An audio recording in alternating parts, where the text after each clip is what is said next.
got a complicated view about aliens. See, I'm not really sure if you're prepared for this answer. Me, I think that we're the aliens.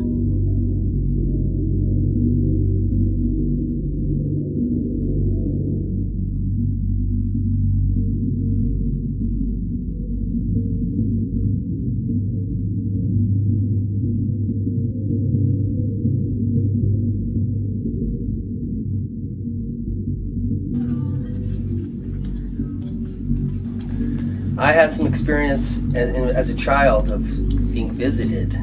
One of my first memories I have, if not the first memory, is of something looking at me and just observing me that wasn't human. I was a captive audience at age 4 in Midland, Texas.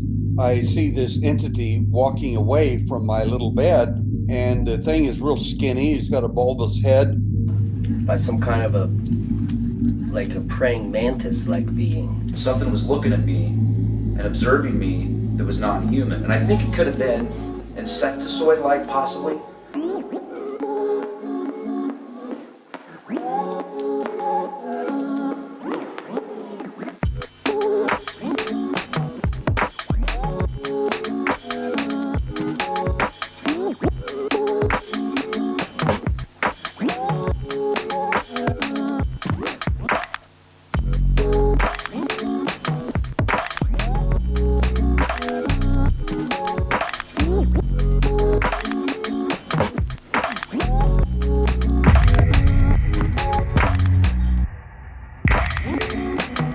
I've been warning about this for decades.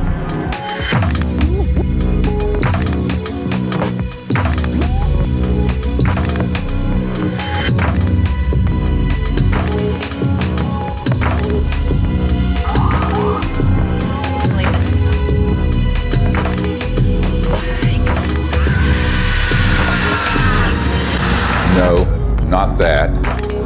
This. Speaking of conspiracy theories that actually have truth at the bottom of them, the Corona Relief Bill the President signed last month contains a provision that hasn't gotten a lot of attention.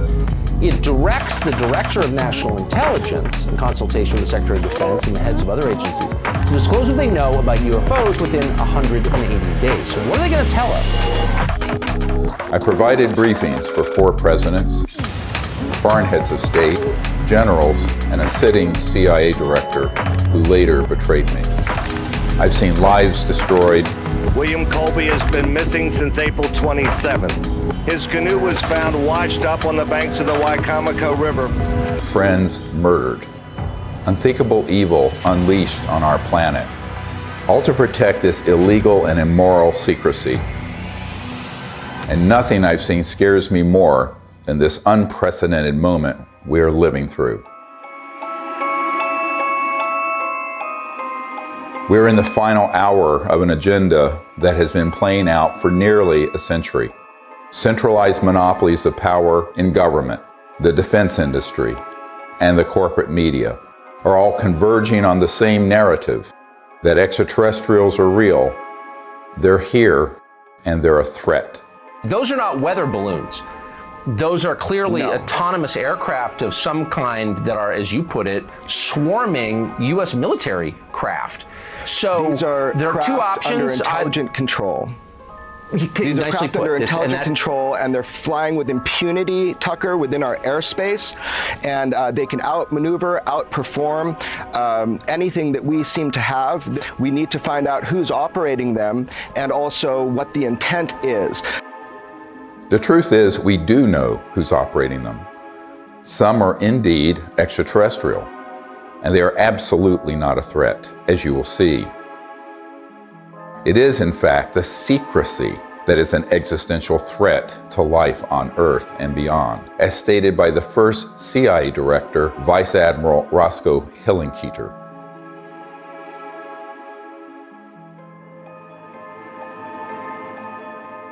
In 2020, I was asked to brief the President and Vice President on a situation that completely spiraled out of their control. They had been lied to, just as you have been lied to. And we cannot stop what is coming if we don't finally confront the truth.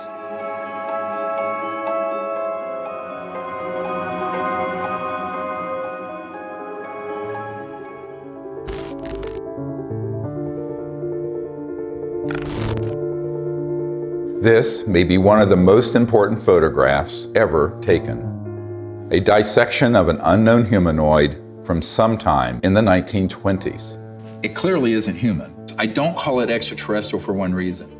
We don't have the history of that it came out of an interstellar craft. We don't have the genetics on it. And there are a group of doctors who are obviously doing the dissection, and then there are suits, very much look like government officials in the perimeter, watching. A woman called me up a few months ago whose mother was a seamstress on the atomic bomb project and built the covering for the bomb that was dropped on Hiroshima and Nagasaki. So she was cleared to the A-bomb project. She was then, of course, moved to the only atomic bomb squadron in the world at Walker Field, which is where Roswell is. At that time, she acquired this photo. How do we know? We tested the paper to establish that it was pre-19 early 50s. And it's a photo of a photograph. And so we do a whole research project on it. We have it analyzed by the top medical archivist in the world, Dr. Burns in Manhattan, who establishes that it is the 1920s. We have the top clothing experts at the Metropolitan Museum of Art determined that those absolutely are from the 20s. So medically, clothing, everything. But if it is what we think it is, it means that there had been targeting and retrieval of extraterrestrial material and beings that are 20, 25 years before Roswell. And that opens another whole chapter. Now, the reason I think that's quite possible, I've had members of my team who've been in the vault and in the classified projects who have seen top secret files going back to the late 1800s and early 1900s dealing with ETs and ET craft and beings. So everyone thinks everything happened at Roswell. No, this goes back longer. Think about that.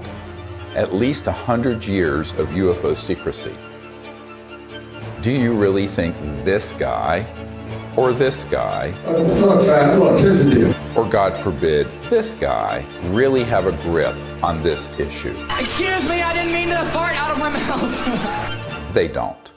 This is why heads of state from around the world come to me, a retired medical doctor, to get the truth about this phenomenon. And sadly, they don't have the power to do much about it once they know the truth. In 2001, I brought together 20 senior military, intelligence, and aerospace whistleblowers at the National Press Club in Washington, D.C., for a press conference that would change the world forever. The men and women who are on this stage and the some 350 additional military intelligence witnesses to the so-called UFO matter and extraterrestrial intelligence can prove and will prove that we are not alone. This marked the public debut of the Disclosure Project and the launch of the global disclosure movement to end UFO secrecy and disclose technologies that would end poverty, climate change, and the use of fossil fuels overnight and transform every aspect of life on Earth. One of the biggest bombshells at that 2001 press conference was the testimony of Carol Rosin, an aerospace executive who worked beside Wernher von Braun, the Nazi rocket scientist who came to America after World War II to work for NASA. Carol received his deathbed confession, a testimony so terrifying that we spent the last 20 years trying to warn about it. Now, here was von Braun sitting at a desk when I first met him, explaining to me that he was told he only had 3 to 6 weeks to live, but that he was going to stay alive long enough to teach me what the real game is that's going on. And it started out when I was in the industry, the Russians were the threat. We had to build space-based weapons against the Russians. And then third world countries called nations of concern at that time. And then the asteroid threat, which I thought was kind of comical that we could just put weapons up there to shoot down or steer an asteroid. And then it leads to the last card. And then he would repeat to me over and over, and the last card, the last card, the last card would be the extraterrestrial threat. He explained to me that there was a moment when we were going to be told that the extraterrestrial beings, that their craft were a threat. and they were not. These craft that have come here are now not UFOs, they're identified flying objects, and we know that they have beings in them. And we have witnesses here who have told you that they can shut down our missile silos. They can stop a rocket going into space that's a test. We have witnesses here who have worked in the classified departments who have the courage to come forward here to support what Werner von Braun told me back in 1974 to 77. At the end, I said, and it's all a lie. Well, it's still all a lie. The ultimate dream of the dialectical war machine, the military-industrial complex, is to have this war with a potential extraterrestrial civilization. It's their dream of all times. You know, you can roll into place all the kind of strictures of a national security state. You can spend literally trillions of dollars a year on massive military equipment, super high-tech equipment, et cetera.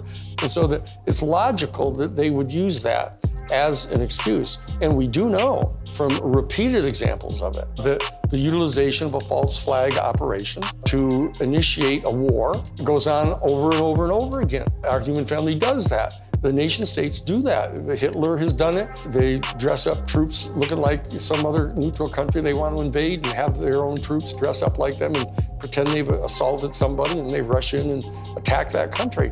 You know, it's gone on and on. Flashback to September 11, 2001. The world is in shock. The American people are paralyzed with fear and grief. Over the next few days, an unprecedented show of solidarity and patriotism. Americans fly their flag from every car and hang them outside their homes. They unify around an overwhelmed president, brought together as one by terror and loss. Few raised an eyebrow as constitutionally protected freedoms disappeared and the war drum beat loud and unopposed. The 9/11 attack set the stage for an invasion agenda that had been pre-planned for years, as General Wesley Clark revealed in a 2007 interview. He said, I just got this down from upstairs, meaning the Secretary of Defense's office today, and he said, this is a memo that describes how we're going to take out 7 countries in 5 years, starting with Iraq and then Syria, Lebanon, Libya, Somalia, Sudan, and finishing off Iran. I said, is it classified? He said, yes, sir. I said, well, don't show it to me.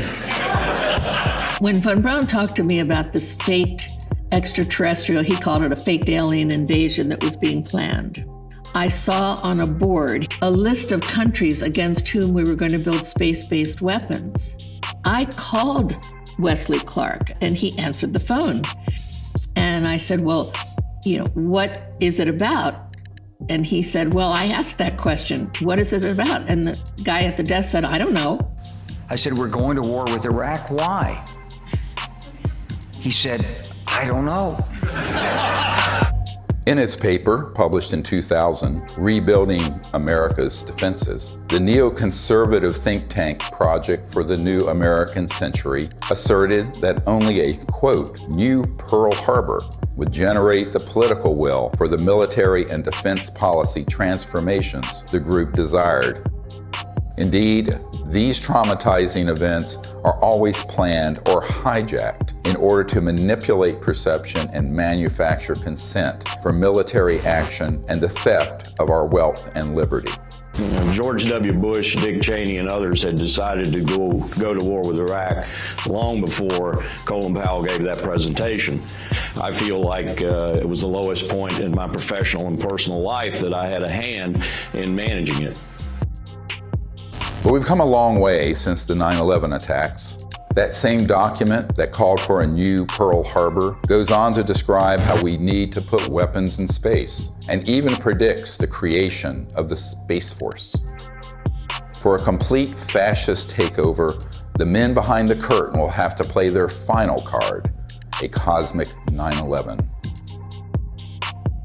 This temptation to generate a false flag attack on the part of some extraterrestrial civilization, you know, you even hear people like Ronald Reagan make reference to it. Perhaps we need some outside universal threat to make us recognize this common bound. I occasionally think how quickly Our differences worldwide would vanish if we were facing an alien threat from outside this world. Wouldn't it be clear if we all of a sudden found ourselves being attacked by an extraterrestrial civilization? We'd finally all come together. Wouldn't that be really lovely? Well, it's not really lovely for the industrial state. They don't want to lose their other enemies first. They want to use up all that before they go to that extreme. The last card was the most profound experience I had in my whole life. And I accepted the mission.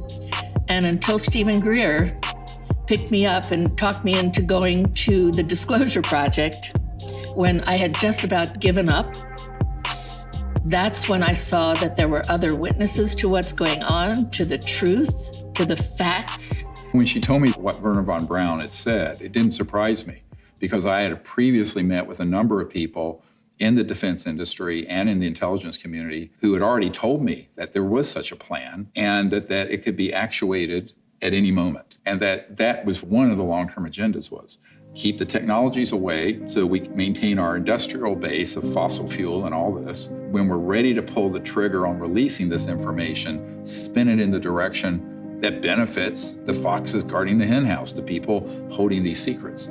But it was interesting to hear that all the way back in the early 70s that he had been warning her about this. And we know that those systems were developed in the late 40s and 50s. Truth seekers who explore the wonders of the ET phenomenon walk an extremely dangerous path. Most get sucked into the gravitational pull of the black hole of disinformation, where lies about the UFO cover-up and about ETs themselves poison the minds of even the smartest and most well-intentioned investigators.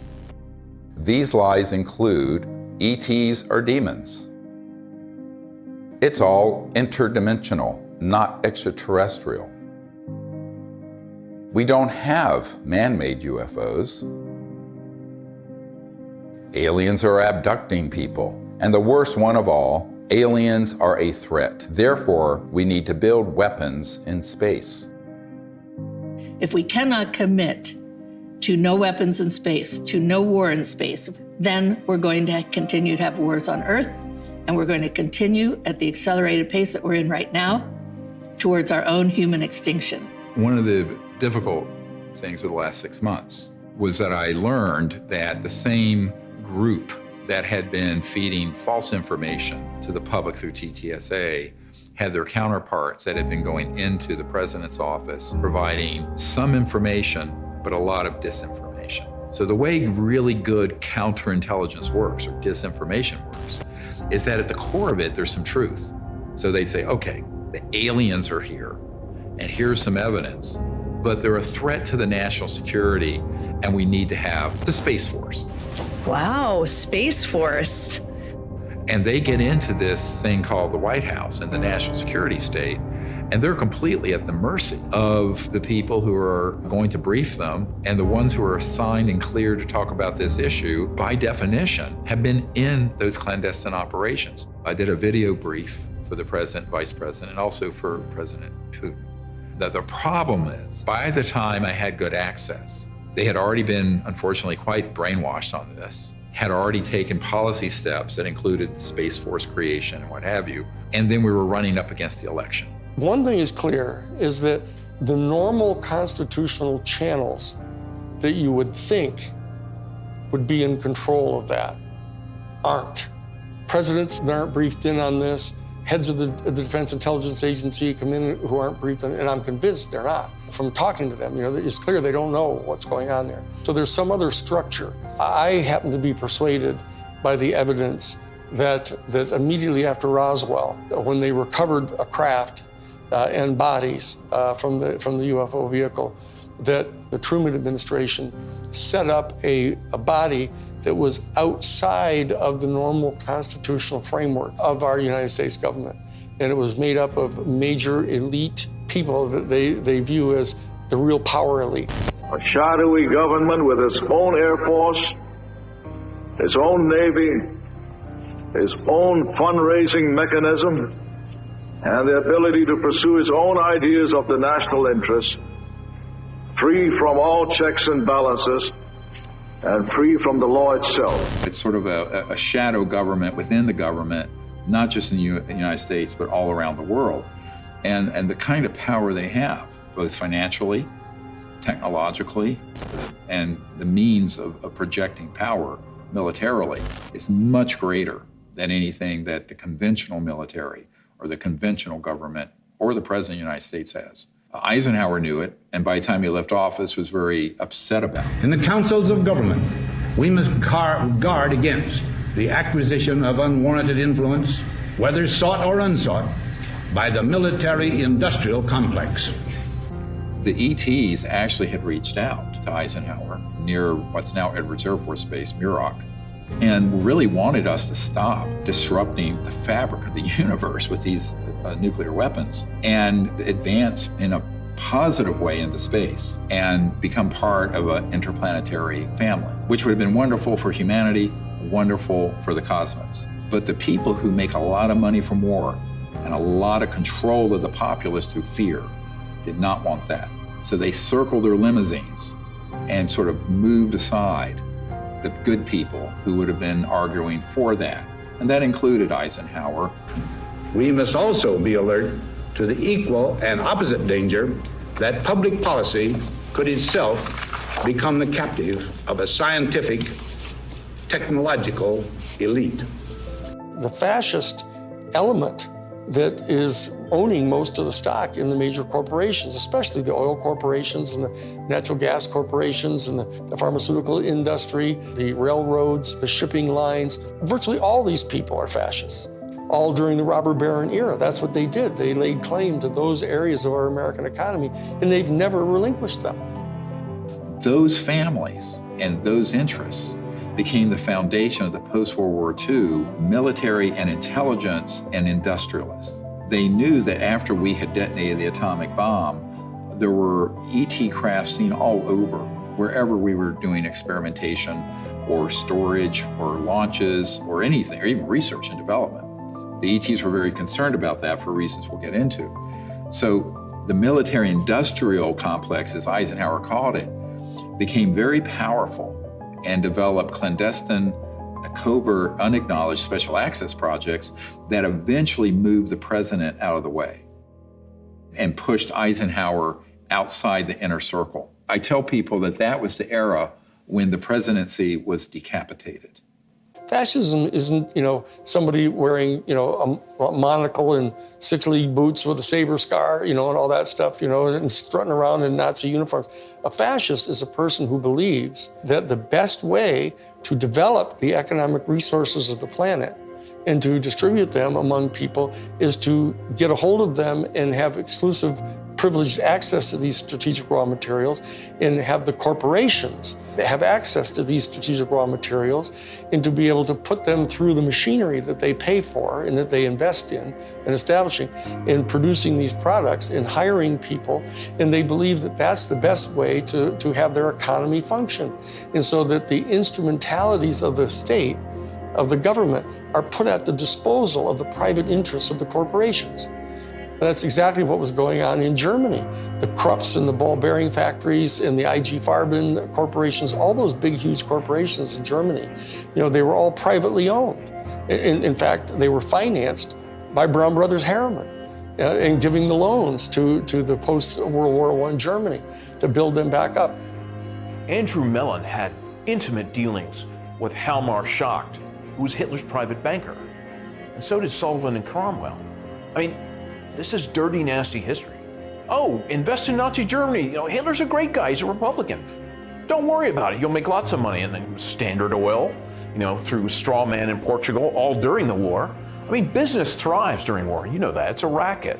That whole concept of fascism, and it's a word that gets totally misused because people somehow conflate it with just authoritarianism.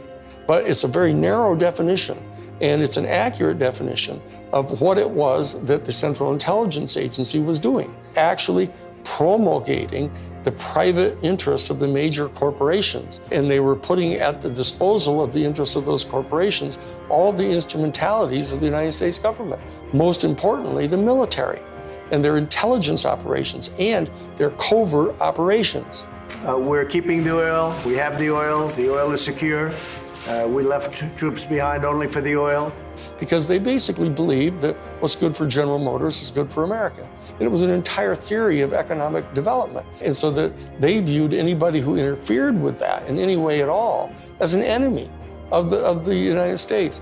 And so that's how the national security state got really established and institutionalized. And so that when they encounter an event like Roswell, where this extraordinary technology crashes, they realize that there's this extraterrestrial civilization that's got this technology that is way beyond anything we've got. Their instantaneous response to that was, let's get it for us. And that we'll have it, and it'll give us this overwhelming advantage over any of our adversaries that are threatening our world dominion, or our, what they call full spectrum dominance, was their actual term that they used. My granddad and I, when we were talking, I'll never forget it. He said, he was talking about Patton. And of course he said, I was in Czechoslovakia with Patton in April of '45. And I thought, oh, that was neat. What did you do? And then he's like, well, Patton had to secure a lot of the stuff that the SS had. And I said, oh, that's interesting. And they said, well, we went into this warehouse and there were all these exotic, jet aircraft, rocket engines, parts of the V2 and maybe a V3, I don't know. And I said, oh, that's interesting. And he says, I saw a disc-shaped aircraft. And I said, oh, is that the one they built that had the BMW jet engines and the Arado ones in a circle and it didn't really work and everything like that? And he said, no. And that was it. And so they began to take this in and they started declaring it to be this huge national security state secret. Because it was, other than the nuclear bomb, it was the ultimate potential weapon. And so they wanted to be able to use it at their disposal for their private benefit. That fascism and the fascistic proclivities of these big industrialists and very powerful people, they know they really can't control 8 billion people unless they first control their minds and their beliefs and their attitudes. As Nazi war criminal Hermann Göring said at the Nuremberg trial, the people can always be brought to the bidding of the leaders. This is easy. All you have to do is tell them they are being attacked and denounce the pacifists for lack of patriotism and exposing the country to danger. It works the same in any country. The buffoonery of the Third Reich was instructive, and they learned that kind of behavior wouldn't be effective. So they went subterranean. They went covert. People don't understand. We won the battle of World War II. We did not win that war.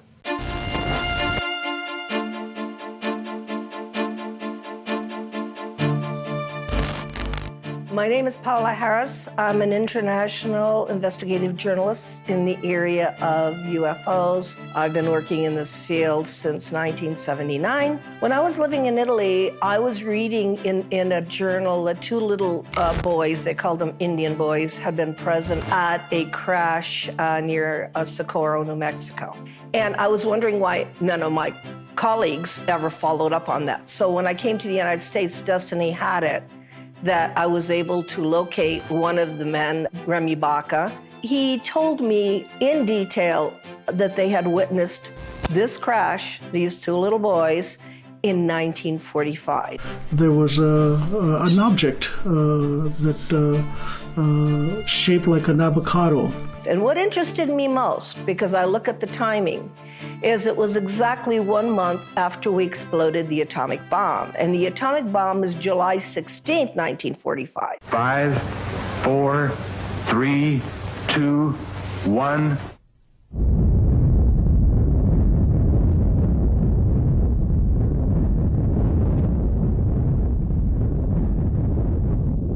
And they actually went up to the crash site and saw 3 beings. They were tall and thin, they had long arms. They said they looked like a standing fire ants. One of the witnesses said he thought they were hurt because they were screaming, and the witness was 9 years old, so he wanted to go in and help them. I had these feelings that were being projected from them to me through my mind. I could feel what they were feeling, pain, anxiety. They were far away from home. They were lost. They were hurt. And I could feel that. And I could see all kinds of pictures in my mind that to this day I have not been able to figure out what they were. So why it's important is we have two witnesses. It happened August 16th, 1945. And from that area, about 13 miles away, we had exploded the atomic bomb. So I thought, well, let me go there. And for 5 years, I investigated this case and realized that whatever happened 1 month later was a statement to the planet. It was a statement about our going into the nuclear age. And it was a statement that meant, wake up, because whatever you guys did 1 month before is going to affect you for the rest of the planetary life. Assuming that they've always been there, but what caused this great interest in us, this large incursion after 47? Well, obviously, yes, the atom bomb. If you accept the multidimensional theory, it's highly likely that we've done a hell of a lot of damage. In somebody else's world, they might have even done more damage there than we did here. We kicked the hornet's nest because we actually were doing more damage in those other dimensions and worlds than we were doing here. Step in the shoes of a generic extraterrestrial who's tied into a civilization that's interstellar capable. And you are observing that in one person's lifespan, 100 years or so, we're going from guns and maybe cannons and a machine gun in World War I to thermonuclear weapons, then into the space age. Then these clandestine and covert unacknowledged projects develop weapon systems based on studying extraterrestrial systems and then beginning to put them on satellites, on aircraft, and on ships and on land-based systems. So the ETs are sitting back and looking at this in its aggregate, and now we're decades into the solutions for poverty in the environment, decades into the ability to have a new economy that would be just, and also would be a space economy. We could be out in space peacefully. We're decades to when we should have ended the war to end all wars was supposed to be World War I. What have we done? One war after another. Now they want to launch the big one, this final card that Wernher von Braun spoke of, interplanetary war, by hoaxing an alien threat. So these civilizations are really quite appalled, frankly. And at the same time, we're using weapons like atomic and nuclear that disrupt the fabric of the universe, and their worlds are affected. We knew the world would not be the same. Few people laughed. Few people cried. Most people were silent. I remembered the line from the Hindu scripture, the Bhagavad Gita. Now I am become death, the destroyer of worlds. I suppose we all thought that one way or another. I am death, the destroyer of worlds, plural. Worlds, plurals, not just this planet. So it got to me that Oppenheimer knew right well that they were having UFO visitations, that someone was interested, and I had in my possession already the MJ-12 documents that are on Ryan Wood's website. A letter from Robert Oppenheimer and Einstein addressed to President Truman. It's called Relationships with Celestial Within Our Bodies. When you say relationships with celestial bodies, and you are calling whoever was over that area cultures, you're not really talking about any kind of hostility. What you're talking about is more integration. So that whole document said, what do we do with this problem? Do we communicate with them and treat them like they're another country?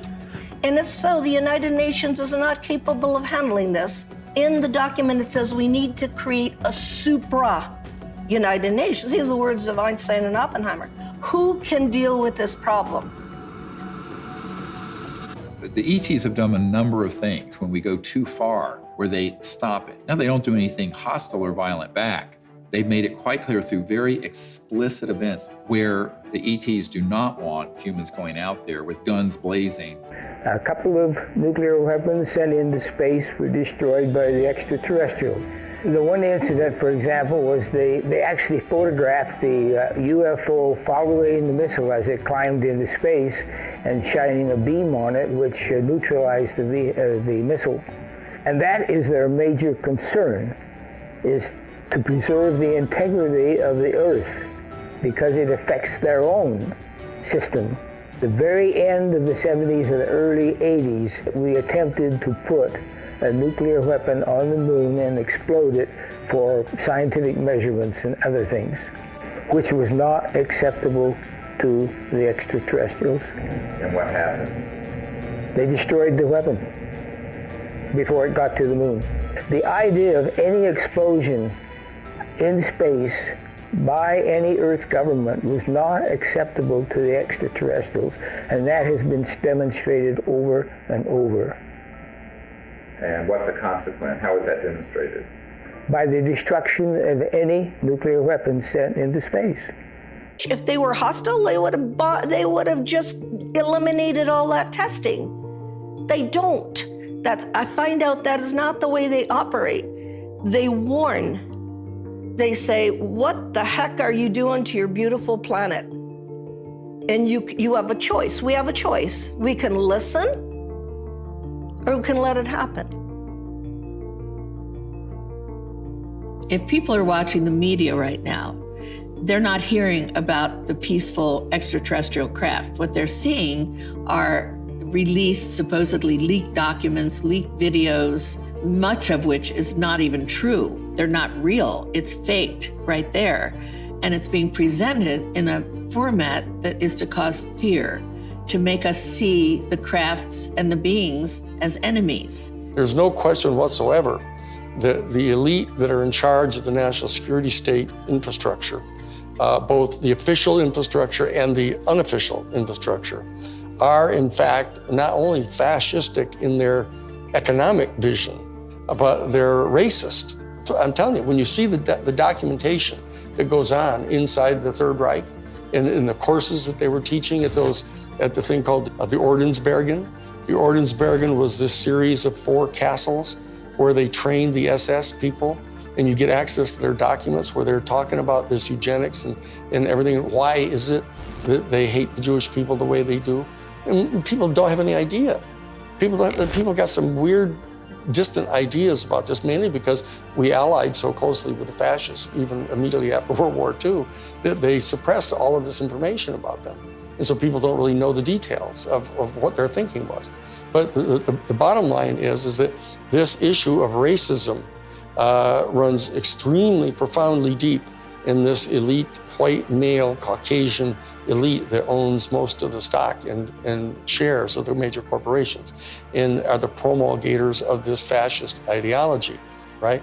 And these are the people that were put in charge of the UFO program, right from the beginning. Many people who would consider themselves New Age and into all this stuff fall into these camps of, well, there are the good aliens and the bad aliens. And the good aliens almost always look like someone from Norway. And the bad ones have different features or maybe darker. I'm going, this is racism. You just call it out what it is. This is absolutely racism extrapolated into an interspecies level. Not just racism, but speciesism, which is even deeper. We have to try to overcome this. We have to train ourselves. They're hoping that we as humans evolve out of this mindset of ingrained racist tribalism and not go down the path that these covert interests want us to do and extrapolate into space, push out into space the racist world we've had. I call it exo-racism. Justification for war or genocide always begins with dehumanization of the enemy. For example, as part of their anti-Semitic propaganda campaign, the Nazis revived the centuries-old blood libel, the allegation that Jews murder non-Jews, especially Christian children, in order to obtain blood for the Passover or other rituals. in order to lay the foundation for a false flag alien threat. The national security state has engaged in a similar propaganda campaign for decades, a cosmic blood libel. The national security state apparatus and their media allies have been flogging that particular theory that these extraterrestrial civilizations are all here to eat us or to take over our planet and rape our women. You know, I mean, there's a whole scenario that's always gone on the part of authoritarian warrior states, you know, about the ultimate other, the Hun. 95% of all of the movies that have ever been made about extraterrestrial life have portrayed them as hostile and dangerous to us, you know, and it sells in that way. I don't know why people watch those movies, but on the other hand, I don't know why people watch cage fighting either. When Unacknowledged went viral and got hundreds of millions of people to see it, within months, they stood up the TTSA with Luis Elizondo, who is a famous disinformation operative in the Pentagon, at least amongst intelligence officials that I've met with, and others who are well-known disinformation figures within the UFO subject. That began the whole process of trying to pull the narrative back to, gee, we don't know what these are, but here's the evidence that we're, quote, leaking, which wasn't a leak, it was a controlled release. And then they hit the button, so the mainstream media that will take dictation from the intelligence community begins to cover it in the New York Times and CNN and every network around the world. Whereas the Disclosure Project has 100 times more direct military witnesses and better evidence. And they wouldn't touch it because it doesn't have the threat narrative attached. It doesn't have the agenda attached. The UFO threat is being exposed by this former Defense Department official. There are unidentified vehicles violating U.S. airspace with unknown intentions and extraordinary capabilities being encountered by U.S. military personnel. We don't know where they're from. My gosh! Chris Mellon, descendant of one of America's most influential families, oversaw the budgets for some of the military's most top-secret weapons programs. I think there's a reason they picked a Mellon. This is a tradition in our family. You know, as you said, the Mellons were the first family of intelligence that will go along with, you know, we need to do this for the good of the country. You know, yes, you got to lie and do whatever you have to do, but, you know, this is what we need to do. And they'll just do it. I mean, I'm not going to, you know, stay silent when members of my family lie to the American people. I won't do that. It's one thing for my dad, you know, in the old days, to get up there and do some mild fibs about, you know, highways. This is not. You're messing around with the survival capability of the human race. Correct. I mean, that's not an overstatement. Right. This is deadly serious. It's not funny. I know from direct conversations with Lou and with Chris that they know that the major military authorities with whom they've had very close communications realize that if in fact the extraterrestrials were hostile in their intent toward us, they could have done anything they want to do. They can come and go at their pleasure.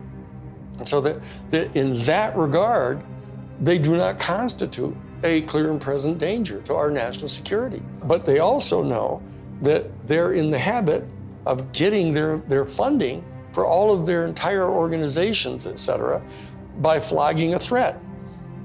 And so that they're inclined to do that because the simple fact is they don't trust the people in Congress.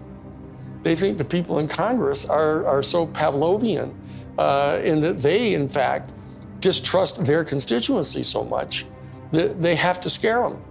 And so they say, well, if we're going to be able to justify having hearings about the UFO issue, we're going to have to tell our people that, you know, oh, they're a potential threat to us. And so therefore, they're conning their own constituents. And then they are getting conned by the military-industrial complex because they don't trust them either. And this is a question of integrity. That as long as people are not trusting each other and they're conning each other, you know, this is dangerous. This is how wars start. This is how people lose control of the narrative of what's going on here. those of us in the CE5 community, et cetera, need to establish some kind of level of discourse with Lou Elizondo and with Chris Mellon. All they have to do is know that we're obviously sophisticated enough to know that what they're saying publicly, they know isn't true. We have to be able to establish diplomatic relations with our own people if we're going to establish diplomatic relations with an entire extraterrestrial civilization. And so that we can't just degenerate into the same kind of low consciousness bullshit, that we're afraid of. The facts about UFOs are so much stranger than the lies that you discredit yourself simply by telling the truth, especially when it comes to so-called alien abductions. Perhaps the most devastating aspect of the cosmic blood libel is the hoaxing of alien abductions by humans in order to create a culture of fear towards extraterrestrials. Dozens of insiders have confessed this secret to me, but it wasn't until 2016 that I was able to get one of them to say so on camera. We did do that, yes. OSI did that. There was a special group out of the 7602nd Air Intel Wing at Fort Belvoir that came out and did that. They had these people that had maybe some sort of defects, anatomical defects that were brought in to fool people into thinking they're aliens. Yeah, I can't give you any specifics because the program is still classified, and they probably still doing it. I wouldn't doubt it. They were still doing it. These civilians got onto the base and got into something, and they saw something they weren't supposed to see, and this group came out and went into their home and scared the dickens out of them and staged an alien event. Exactly. We have these technologies. They are being used in false flag operations where they hoax events. And the purpose for all of that is a sort of psychological warfare, as it says in the CIA document I have. The director of the CIA saying the UFO subject is very valuable for its psychological warfare potential. And that is a very interesting thing to be written in 1953, right? And what does that really mean? Well, it means that the long-term defense strategy from the late 40s and 50s forward was informed by eventually using this last card to consolidate sort of a global totalitarian military control of the population. Could it be manipulated purposely by people who have the technology to simulate UFO sightings? And people say, well, of course not. Who would do a thing like that? Well, I would remind you that during the Watergate investigation, it was discovered that there was a plan originated in the White House to surface a submarine off the coast of Cuba and paint the second coming of Christ over the island of Cuba using holograms. Which is well within our technology today. The idea was that since there is a large Catholic population in Cuba, they would be so upset by this vision that this would saturate the communication channels, the telephone system in Cuba, long enough for an invasion to take place. How interesting. I never heard of that. Well, I think that's a classic in psychological warfare, but that kind of manipulation is well understood. And I have personally investigated several apparently genuine UFO cases where there was in fact manipulation. My conclusion, the conclusion of scientists working with me, was that there was in fact a manipulation taking place and that it was not a hoax on the part of the witnesses, but a hoax on the part of somebody much better organized than them. In Vallee's book, Forbidden Science 4, he describes a smoking gun document that confirms what Doty said. In an entry dated Thursday, 26th of March, 1992, Vallee writes, "I have secured a document confirming that the CIA simulated UFO abductions in Latin America as psychological warfare experiments. We reached out to Dr. Vallee and asked him if we could publish the document in this film.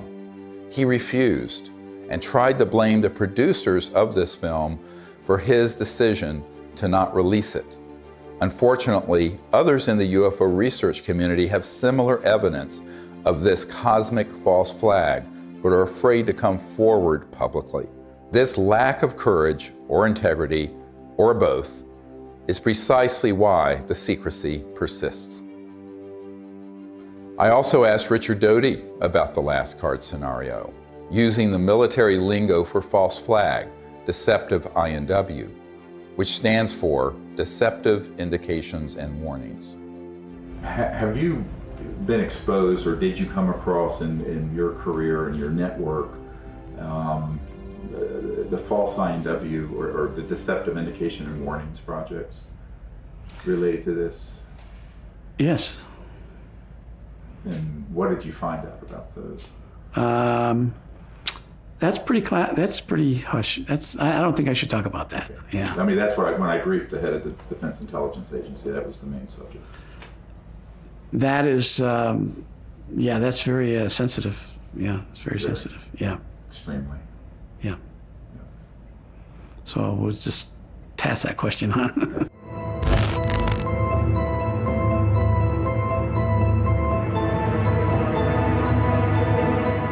Colonel Corso was given the job by General Trudeau for the Army in research and development of foreign technology. But the foreign technology is really foreign. I mean, it's so foreign, it's out of this world. And he explained to me that he had something called the nut file, of which he had fiber optics, high tenacity fibers. He named the things physically that he had there. He knew they came from extraterrestrial crashes or extraterrestrial materials they had recovered. And it was his job to take them to big companies to be back engineered. Now, in Colonel Corso's time, it was 1960, but this had been done way before 1960. These were extraterrestrial artifacts that had to go into industry. So for the first time in my naive years of research, I realized why the secret was secret.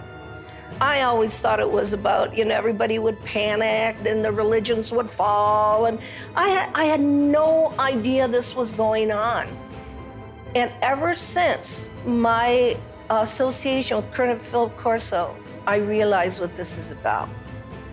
What this is about is the toys, the artifacts. And it's really about the industry. It is not about whether people would be scared or whatever. I think that the younger population and people that have studied this know that there is no danger. I mean, if they're not going to bomb you during the time you're doing the H-bomb tests in the Pacific, I don't think they're going to decide to come out of nowhere and bomb everybody or to have an invasion. There are too many times where we could have had an intervention that was hostile, and we never have, and we're the enemy. Hey, John, happy birthday. There's no way that I can, sugarcoat this. I was talking to a gentleman about the UAP report, and he contends the Pentagon has alien bodies and crafts. So I just wanted to run this past you. Does DOD have these things, and if so, where? Jeff, the UAP task force is really designed to take a look at these unexplained aerial phenomena, try to help us get a better understanding of them. Again, I'm not going to get ahead of the report that the DNI will submit, that we are helping, obviously, and providing input to, and I think I'll just leave it at that, Jeff. This exchange would have been unthinkable even a few months ago. And notice that he didn't deny it. There are three major lies of the current false flag disclosure of UFOs in the media. Number one, we do not know what UFOs are. Lie. Number two, the U.S. military does not have any aircraft that can perform in the way these UFOs maneuver. Lie. Number three, they are a threat to national security. Lie. The only threat to national security and world peace is the unacknowledged projects using man-made UFOs and other technologies to hoax alien events, period. And yet, we are inundated with messages about the threat to national security posed by UFOs. We take all incursions into our operating spaces seriously. So, I mean, like everybody else here at the Defense Department, certainly we are taking the entire matter seriously as it regarding the potential for safety concerns. One of the most brilliantly subtle disinformation techniques currently being deployed against the people of Earth is this air of phony agnosticism that has been generated surrounding this issue. Do you believe that they sincerely don't know what these things are and they where don't. they came We from? have the best military on planet Earth, the greatest intelligence agencies. These are true unknowns, and they were swarming our military arsenals. They're seen over nuclear facilities. This is documented. We need to find out who is operating these vehicles. There's a certain studied agnosticism that the media is allowing to come out through these ufologists. For example, Nick Pope. I mean, we are under siege. It's like there's a war of nerves going on. And if this was drones belonging to a foreign adversary, there would be an absolute outcry. And yet, the situation we're in, that we don't know what these things are, and they might even be extraterrestrial, that's worse. So I agree with Luis Elizondo on this. This is a potential catastrophic failure of intelligence. The same thing with people like Chris Mellon, whether he's been paid or not, he will get up there and say, well, we don't know what these are, we need to study them. There's a vital national security issue, which is that our sovereignty is being violated by vehicles of unknown origin. Chris and I have met, we've talked about all this stuff. I think the TTSA program was a little goofy with Tom DeLonge. This is a mechanism to change the way the government acts. You're going to see us dealing with the Senate, us meeting with the intelligence services of other governments, and everyone is coming out of the woodwork and saying, this is real, we got to do something about it, and it very well could be a threat, but we can't put our head in the sand.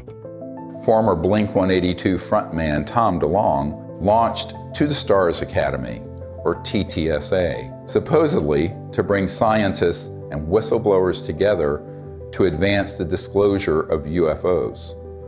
In reality, this was a thinly veiled front group for the Defense Intelligence Agency, staffed with notorious spooks like Jim Semivan, the former head of covert operations domestic for the CIA. All of a sudden, the same media outlets that historically ridiculed this subject started fawning over DeLonge and his entourage of disinformation agents, and always with the specter of an alien threat. Hal Puthoff was soliciting me for funds for his quantum communication thing, which I think the Navy has had for 30 years. So there's a lot of disconnects going on. And of course, they've left that TTSA program, and I don't blame them. I think it was a shit show. And some type of CIA, quasi-psyop, something. And I don't think anybody was really excited about it. And when they say, this is a mystery we need to solve, that is not true. As you and I know, the US military, especially the Navy, has reams of information on every shape of craft, where it's from, who's driving it, what they're up to, Forget it. It's just been going on for 70 years. The military-industrial complex is not stupid. Neither are the branches of the military. They know exactly what's going on. I think Chris means well. I really do. I don't think he's one of these guys, that's going around here, I'm going to fool the public and get paid for it. He doesn't need the money. I don't need money. We don't need fame or money. That's the last thing a Mellon wants. I'm telling you. And of course, TTSA even had a Lockheed Martin Skunk Works engineer who said, we need more money to study this because we don't know how these operate. In 1984, I got my chance to go to the Skunk Works. I'm working on things that defy imagination. Meanwhile, we published a letter that was written to Ben Rich, the head of the Lockheed Skunk Works. And the person writing was a friend of Ben Rich and said, are these UFOs ours or extraterrestrial? And Ben Rich writes back, they're both. He acknowledges that they are both extraterrestrial and ours. Now, this is not some ufologist. This is the head of the Lockheed Skunk Works. the premier aerospace engineering entity, arguably, in the world. Another man exchanging letters with Ben Rich was military aerospace historian James Goodall, who was Rich's pen pal and confidant for 25 years. I met Mr. Goodall in April of 2021 at the 20th anniversary of the Disclosure Project, which we celebrated in Scottsdale, Arizona. He was dying of esophageal cancer. This is the mid-90s. He'd already retired from Lockheed. And I tracked him down. He was at USC Medical Center near the end of his life. And we were talking about John Andrews and some other stuff, and we started talking about UFOs. And he said, Jim, we have things out in the desert that's 50 years beyond what you, and he was talking directly to me, beyond what you can imagine. And if you've seen movies like Star Trek or Star Wars, we've been there, done that, or decided it wasn't worth the effort. I said, Ben, you want to expand upon that? And typical Ben response was, no. The first time I realized that some of these vehicles were actually man-made was when I met aerospace illustrator Mark McCandlish, who testified at the Disclosure Project press conference about a highly classified air show at Norton Air Force Base, where reverse-engineered flying saucers were unveiled for those with a, quote, need to know. A male staff member in Congressman Brown's office not only confirmed the exhibit, but the fact that there were 3 discs at that exhibit. These discs were hovering off the floor without any visible means of support. They were referred to as alien reproduction vehicles, also nicknamed the flux liner because they used high voltage electricity. This is a diagram that I made based on a sketch that Brad Sorensen did for me in rough form shortly after he had his sighting, and subsequently cleaned that drawing up and made it much more accurate. And that's the drawing that Dr. Greer is holding there now.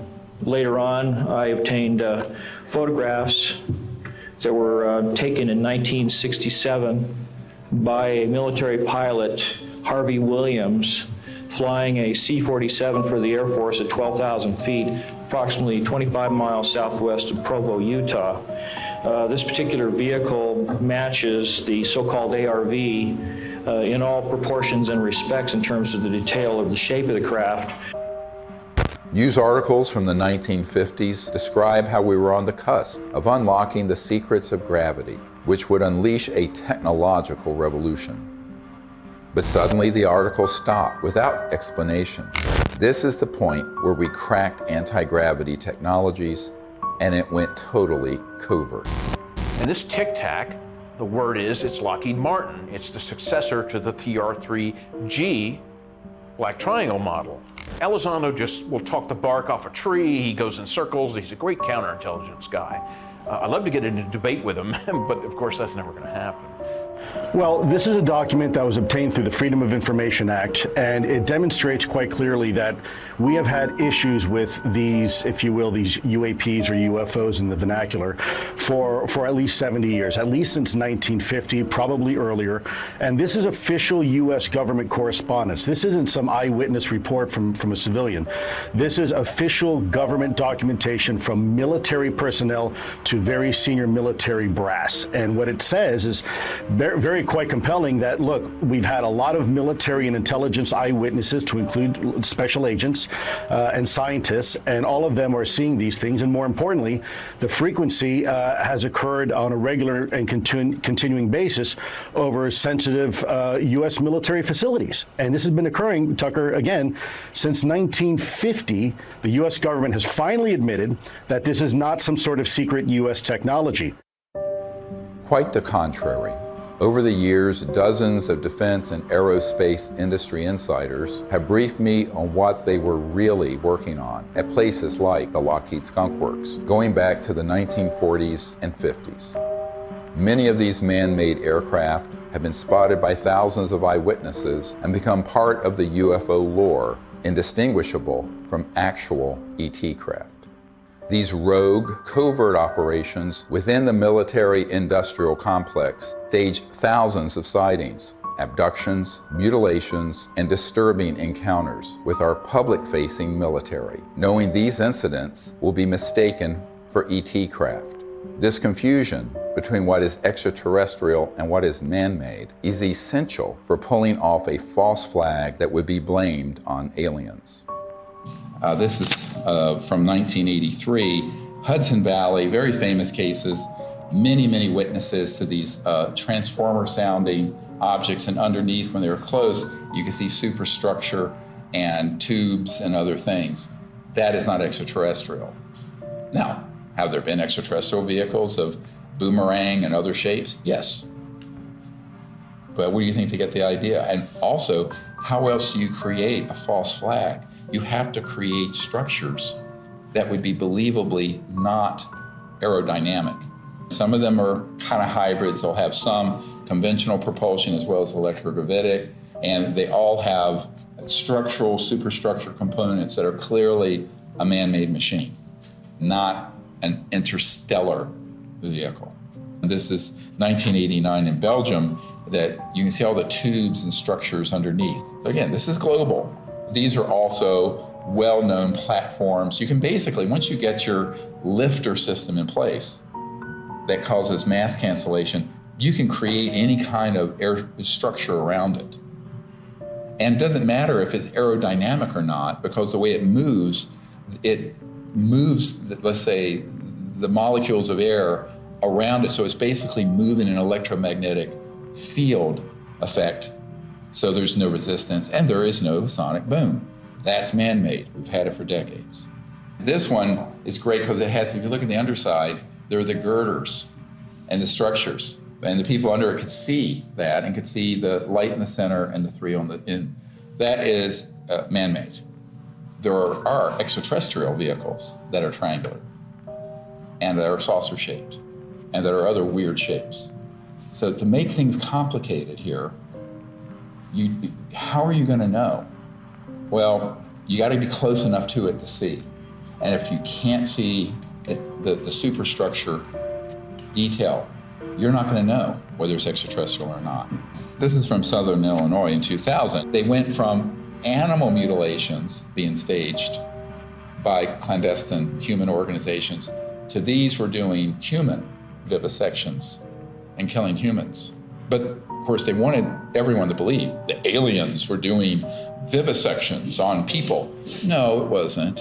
Which ones are man-made and which ones are extraterrestrial beings? Dr. Greer is figuring this out. We've got to listen to this information. These are facts. This is not rhetoric. And then we've got to be able to apply it. We're taught to be afraid. We're taught to fear. We're taught to fear extraterrestrial beings. Really? Get over it. Meanwhile, you have people who would purport to be experts in UFOs going on Fox News and other news outlets saying, we don't really know what these are. It's a big mystery. They've lied by omission. And when they say it's a mystery, that's a lie. Okay, I'm sorry. But that, I'm not on board with that. And that, But they have to know that's a lie. Right. So they do. And I think, it's obvious. So, that's why I'm giving this interview with you today. I mean, I've had enough of that. I had enough with my dad. Was he a liaison to Majestic 12 as a magic member? Probably. He probably had 2 pages of the UFO file. Don't worry about the rest of it. Just 2 pages are all you need. Okay, yes, sir. And Chris is going, yes, sir, too. So those people are very studied agnostics who act like we don't know. And that's why they're given an audience. If they were actually to say, here's what they are, here's what they're doing, which is what a truthful disclosure would be, they would be banned off those networks. I don't think I've ever spoken to anyone who has seen more reports, paperwork, photographs, interviews as you on this topic. Has there ever been a confirmed extraterrestrial ship? We'd have to say no. We'd have to say what's confirmed is that we don't know what this, let's call it a ship or an object. We don't know what it is. We can just say what it isn't. Right. And you can ask yourself, well then what And of course, what we call the extraterrestrial hypothesis is a valid one. I mean, maybe it is from some other place in the universe. In the axis of disinformation, Leslie Kean is the original shameless opportunist of ufology. Over 2 decades ago, Leslie embedded herself in the planning and execution of the Disclosure Project and then betrayed our trust by hijacking our top secret witnesses and case studies and repackaging them. Most people don't realize that on the day of the Disclosure Project press conference, intelligence agencies jammed our signal leaving the National Press Club building for the first hour. Leslie was there and she knew that we had revealed too much. She adopted this fake agnosticism so that every door to mainstream media outlets would be open for her. Anything that can operate in impunity within our airspace, within restricted airspace, that can have near misses with our Navy pilots, has to be considered a potential threat. Anything that's in the skies that we don't know what it is, and it's demonstrating incredible capabilities. The only way the Department of Defense is going to deal with it is to see it as a potential threat. Anything that enters an airspace that's not supposed to be there is a threat. After receiving classified briefings on UAPs, Senator Marco Rubio called for a detailed analysis. This past December, while he was still head of the Intelligence Committee, he asked the Director of National Intelligence and the Pentagon to present Congress an unclassified report by next month. We've gone this way before. There have been many initiatives. Gerald Ford, when he was congressman, held hearings, went nowhere. The whole window dressing of Project Blue Book, and then that was just really a publicity stunt by the Air Force. And most recently, the $22 million that the Pentagon spent on this Bigelow aerospace study. I had a Zoom meeting this summer with General Herbert, the chief advisor to Senator Harry Reid, and they authorized this funding. After spending $110 million, maybe more than that, because it was a 6-year-long program, where's the beef? What's the results? That money went to Robert Bigelow, who was in Nevada. And he's a buddy of Harry Reid's, right? Right, who was chair of that committee. UFO proponent, exactly. Thinks they've definitely come here many times. Right, so, you've spent $100+ million gathering information, and what did you do with it, outside of, collecting a couple of videos? The people in that circle around Mr. Bigelow and Bigelow Aerospace were all operatives of these unacknowledged special access projects. They made sure that those $22 million were the equivalent of opening a toilet lid, putting the money in and flushing it. And so what General Herbert said to me is that even in the meetings in the Senate classified SCIF, Secure Communication Information Facility in the Senate, all they got was like a 40,000-foot view. He was an Army pilot. And no detail, no nothing. And I said, yes, that is what was done, and was done on purpose. And so there was a pretty sizable budget for this program. What did they find? Well, I mean, basically what they did with that budget is a lot of different research to try to document what was going on, to try to understand the physics behind how the objects, move around, and then to just keep records of what they were observing. But they haven't been able to find what they are, where they're from, or anything like that. And I said, do you feel they were holding back? He says, oh yeah, a lot. And we were very angry about it. Ultimately, the reason that $22 million grant wasn't renewed is that he and others realized they were being zoomed. They were being deceived and getting nothing out of it. It remains to be seen if they get anything out of this mandatory Director of National Intelligence and Office of Naval Intelligence report that's going to go to the Congress. I think that the more information that's in it, it could be even more dangerous than nothing, because I think they will cherry pick cases that they will spin as evidence of a national security threat. And that's what's been ramping up in the media. So my concern is we need to get ahead of that curve and release to the public this information with the evidence and everything we're presenting, so that people at least ask the critical question. Is that report full and accurate? And is it even the truth? I think we need a lot of skepticism. If it's coming out of the US government or any other government and the mainstream media, until proven otherwise, it is cherry-picked information and someone has an agenda because they've hit the button, the go button with the mainstream media to cover it in a very specific way that does not redound to the benefit of the human race. Von Braun gave me the idea that we should have a bill in the Congress and it should have a matching treaty. Well, we did for a while, but in the Congress it didn't work, not in this country.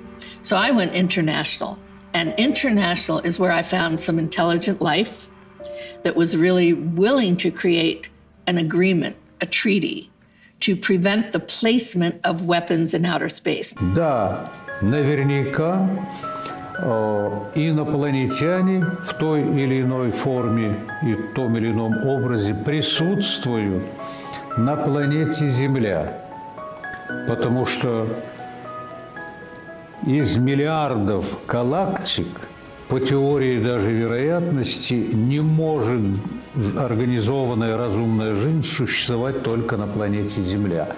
Но пока инопланетяне своим присутствием не нанесли никакого ущерба землянам, инфраструктуре и вообще живым организмам на Земле. Поэтому говорить о том, что есть инопланетная угроза, это, наверное, не соответствует реальности.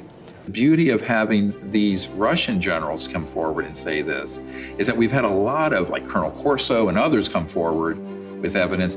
Now we have these senior people in Russia, and we need more countries to do this, where they unshackle their leaders who know the truth of this and speak the truth to the world community. Now, if you listen to a lot of people, you hear, there are already weapons in space, blah, blah, blah. But the fact is, if anyone reads this treaty, which is hard to get them to do, it's on peaceandspace.com, then you will start to see, and it does tap people, along with the treaty, CE5 events where people can actually have an experience. What more do we need? Well, if you're listening to the scientific method that's been taught to most of us, there's no evidence, we're still looking for it. That is ridiculous. What about the people like me, like Dr. Greer, like 900 other witnesses? What about them telling the truth, risking their lives? The courage that it takes to do this, I haven't had it until now. There is another path, just outside the gravitational pull of that black hole of disinformation. It's the path I've spent my whole life fighting for and protecting. It's the path that leads to enlightenment, world peace, and the realization of technology so advanced that to us, they would seem magical. This is the path of truthful disclosure and peaceful relations with our brothers and sisters from the stars. CE5, or Close Encounters of the Fifth Kind, is a set of protocols I developed to initiate peaceful contact with interstellar civilizations.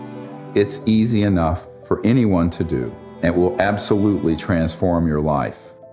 Millions of people are learning how to do CE5 by connecting with local CE5 groups or by downloading guided meditations in the CE5 Contact app. Doing that in the context of meriting citizenship in a galactic civilization is a very meaningful meme. To say, look, we need to work on ourselves. We need to elevate our consciousness. We need to hearken to the higher angels of our own nature, etc. That's all a dynamic that we do have control over. That's why I think the CE5 thing is so important, because that's the best way to get data, not to be speculating, from our own political ideology about what they might be like. We really have to have direct communication with these beings. The more, the better. That dual role of elevating our own consciousness and rising to the highest levels of the angels of our own human nature on the one hand, and reaching out to establish communion and contact with the extraterrestrial beings themselves are the two pathways that we have. And in dealing with the national security state, we just have to take whatever steps we can in the legislative realm to impose treaties to keep us from doing things like militarizing space and developing space weapons and all that kind of stuff. That's another third leg of this stool that we have to really do to exercise whatever kind of control we can have over the political realm. And that, I think, is the only way we're going to have not just world peace. World peace should have happened at the end of World War I. We have to have universal peace. At this point, world peace is too late. We're already in an interstellar moment. We're already in a cosmic time. So we have to have universal peace. And universal peace comes from both our external policies and behaviors and from within, the great peace within, the state of universal consciousness. As we wrap up this film, we are seeing the threat narrative intensify by the day. Language like, "We need to stop trying to contact aliens," seems to confirm my long-held suspicion that CE5 would be blamed for a staged alien attack. Do not believe this lie. This isn't entertainment. This is our survival. I saw that Dr. Greer would never stop doing this until he took his last breath, and that he needed help with this. This is not about us. It's not about, fame, fortune, money. There's no money anyway in all this. It's about finding a group of people that have the same vision, but the most beautiful vision he has. And I've attended so many CE5s, is that he has found a way, a non-hostile way, to communicate with who's ever out there, because whoever's out there is depending on him to change this situation. So that, for me, is the most important. The CE5 protocols that everybody can do is going to make a darn difference. So for me, the Disclosure Project is a miracle. And it hasn't been easy. It has not been easy. Can I give you a hug? I love you. You just keep going. We're here. You just keep going, okay? I'll never leave you, so you just keep going. Do what you do. And do what you do the best, because if we don't do it, nobody's gonna do it. Do you understand that? Okay.